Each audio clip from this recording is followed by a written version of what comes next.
నాడు రాసులు రత్నాలు పోసి అమ్ముకునే రోజులు అతి త్వరలో ఉన్నాయి పల్నాడులో.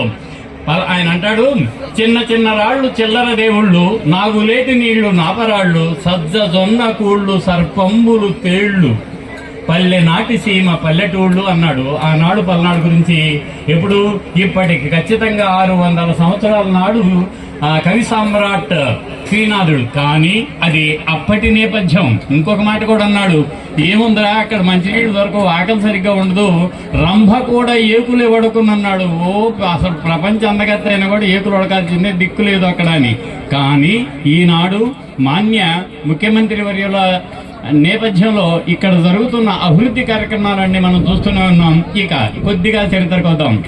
పల్నాడు ఏమిటి? పల్నాడు ఎందుకు ఈ పేరు వచ్చింది అంటే, ఈ ప్రాంతంలో మనందరికీ తెలుసు, మనకు సమీపంలో అదిగో అలాకోతవేటు దూరంలో ఉన్న శ్రీపర్వత విజయపురిగా పేరుగాంచిన నాగార్జున కొండ.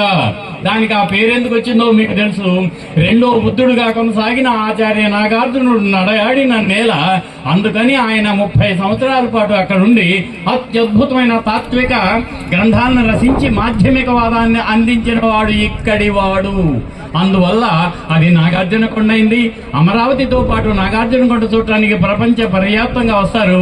అందుకని ఇది పల్నాడు తల్లికి సిగలో కిరీటంలా భాసిల్లుతోంది శ్రీపర్వత విజయపురి. అంతకు ముందు కొంచెం ఎగువకి చుట్టుపక్కల ఎక్కడ తిరిగినా కూడా మీకు చరిత్ర రాని వాళ్లే.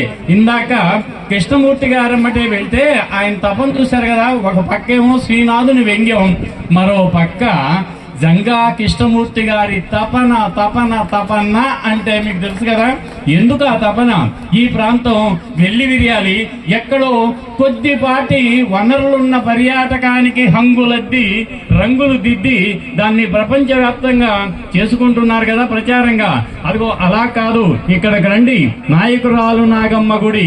ఈ నాయకురాలు నాగమ్మ తండ్రి అదిగో అక్కడే పడుకునేవాడు మంచం మీద. ఆయన ఉరిదీశారు, అది వేరే నేపథ్యం. ఆయన పేరేమిటో తెలుసా? ఆశ్చర్యం. Chowdary Ramireddy. What is it? Chowdary అనేది ఆ రోజుల్లో 1/4 ట్యాక్స్, 4వ వంతు పన్నును సేకరించే వాడిని చౌదరి అంటారు. అది పదవి. రెడ్డి అది కూడా పదవే, పోలీసు లాంటిది అనమాట. అంతేకాని అప్పటికింకా కులాలు ఏర్పడని నేపథ్యం. ఎప్పుడు? 1180వ ప్రాంతం, 1180. అదిగో ఆ నాయకురాలు నాగమ్మ చెన్న మల్లికార్జునుడికి ఆలయం కట్టించింది. ఎందుకు? బ్రహ్మనాయుడు చెన్న కేశవుడికి ఆలయం కట్టించింది కాదు కదా, వాళ్ళిద్దరికీ వైరం.